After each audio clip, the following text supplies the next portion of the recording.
పూజ చేయలేకపోయినా భక్తి తప్పిపోదు. సమయం లేకపోయినా కనీసం ఓం నమో నారాయణాయ, గోవిందా గోవిందా, శ్రీమన్నారాయణ 11 సార్లు లేదా 108 సార్లు జపించండి. ప్రయాణంలో ఉన్నా, పనిలో ఉన్నా చేయవచ్చు.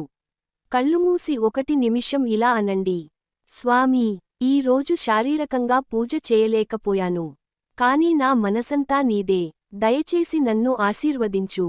ఇది కూడా పూజే. దీపం వెలిగించలేకపోతే మనసులోనే దీపాన్ని ఊహించండి. విష్ణు రూపాన్ని తలుచుకోండి. భావదీపం కూడా పుణ్యమే. సమయం చాలా తక్కువైతే ఒక్క లైన్ నారాయణాయ నమః లేదా వైకుంఠపతి నన్ను కాపాడు. వైకుంఠ ఏకాదశి మిస్ అయితే ద్వాదశి రోజు విష్ణు నామస్మరణ, కొంచెం దానం, ఫలితం తగ్గదు. పూజ కంటే భావమే గొప్పది.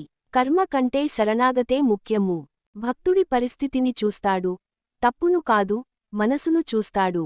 పూజ చేయలేకపోయినా, విష్ణునామం మరిచిపోకపోతే వైకుంఠ ద్వారం మూయదు.